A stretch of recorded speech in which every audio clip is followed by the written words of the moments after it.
Hey all, welcome to ShareTreck. This is your host Raj. We have all been following Crispr Therapeutics, Beam Therapeutics, and other genomic companies in our watch list, and more specifically, we have also followed CAR-T therapies in their pipeline. While there has been good success with using CAR-T to treat blood cancers, not much has been achieved with solid tumors. And the new sensation right now is using targeted radiation to cure cancers, and it has gained traction. You'll see that in the headlines on CNBC today. The question then becomes, is using gene therapy to create CAR-T still a commercially viable approach to treat cancers? I'll investigate this aspect today. So if you are an investor in genomic companies, you may want to watch this video till the end and give me your comments. With that said, let's get started.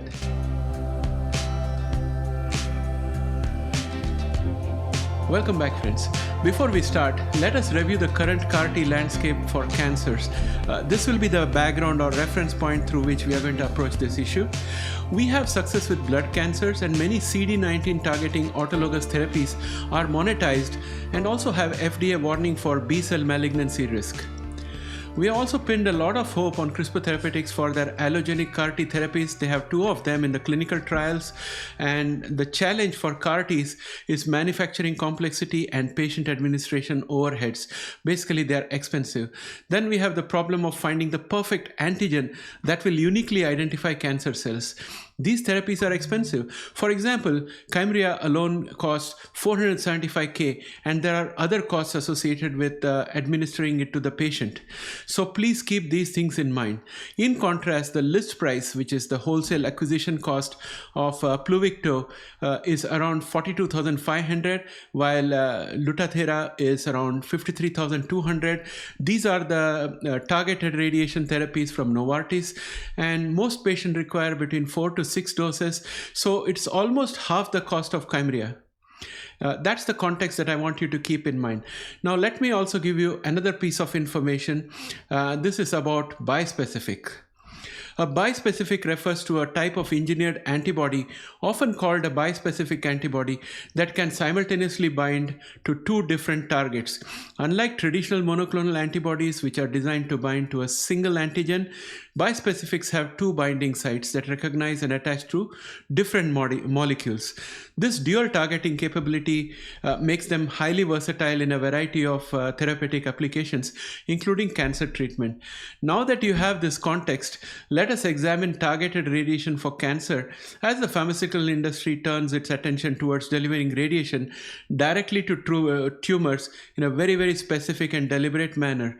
And some may wonder if the rise of radio-pharmaceuticals could threaten the future of CAR-T cell therapy, particularly for companies like Crispr Therapeutics.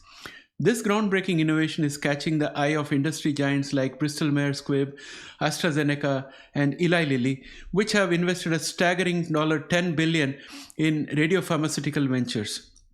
With its potential to reshape cancer treatment, targeted radiation has prompted questions about its impact on other cutting-edge cancer therapies like CAR-T. This precise approach reduces the widespread damage typically associated with traditional chemotherapy or radiation, thus offering a new avenue for patients who may not respond well to other treatments.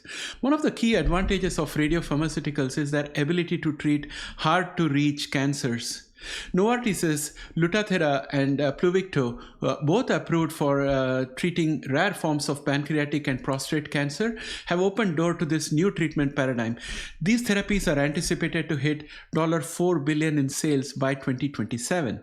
More than 30 additional radiopharmaceuticals are currently in development, and experts predict this category would be worth tens of billions if it proves effective across a broader range of cancers, including breast and lung cancer.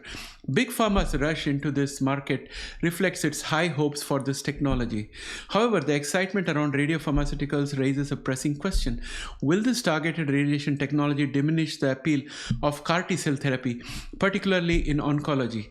CAR-T, which has revolutionized treatment for blood cancers by genetically modifying patients' T cells to recognize and attack cancer cells, has its own set of complexities. It's a personalized, labor-intensive process requiring sophisticated manufacturing if we talk about the autologous approach. While CAR-T therapies have been a game changer for blood cancers such as leukemia and lymphoma, they have not yet fully penetrated the solid tumor market, a space where radiopharmaceuticals are positioned to make their mark. Despite these differences, radiopharmaceuticals and CAR-T therapies can coexist in oncology market, in my personal opinion. I think CAR-T is well established for blood cancers and shows promise in ongoing trials for solid tumors. Though its full potential in that area is still being explored, radiopharmaceuticals, meanwhile, being an entirely different method of attacking cancer, one that focuses on precision-targeted radiation rather than immune modifications. The key point here is that radiopharmaceuticals are likely to complement, not replace CAR-T therapies. The ability to target cancer cells directly with radiation offers another option for treatment, but it won't necessarily supplant the personalized and highly effective nature of CAR-T, especially for blood cancers. Moreover, experts foresee a future where combination of therapies including immunotherapies, CAR-T and radiopharmaceuticals are used together to create more robust cancer treatment regimens. The oncology landscape is vast and no single treatment is expected to dominate every form of cancer. While radiopharmaceuticals will undoubtedly take a slice of the market, particularly in solid tumors, CAR-T therapies remain an essential tool, especially for blood cancers. Both technologies are poised to play significant roles in the future of cancer care, and their coexistence could lead to more comprehensive treatment options for patients. In conclusion, I would say that while targeted radiation is an exciting new frontier, the unique strengths of CAR-T cell therapy, particularly in hematologic cancers, ensures that it will maintain a strong foothold in the oncology market.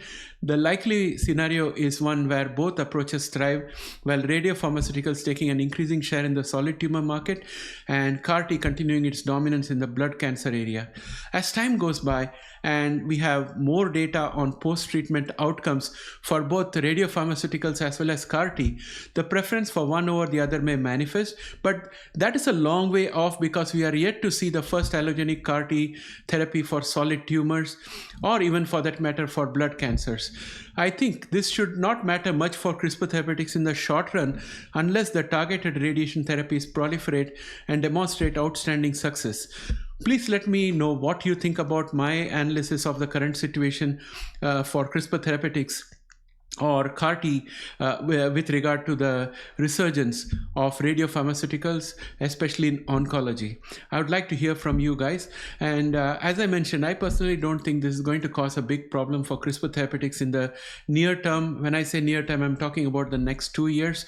And during that period, we may see more radiopharma coming up. And I think the success for both CAR-T as well as radiopharmaceuticals will be identifying the unique antigen that can uniquely identify a given tumor cell.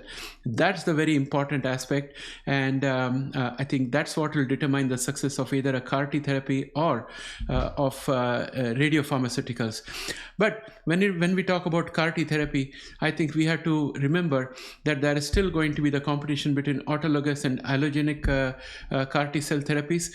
Autologous therapies already have problems with the FDA warnings, and I'm hoping that the allogenic CD19 therapies, CAR-T therapies that are being created by CRISPR Therapeutics might probably not attract the same FDA labeling, and if that happens, then I think allogenic CAR-T therapies might be superior, and they could pose a good competition to targeted radiotherapy.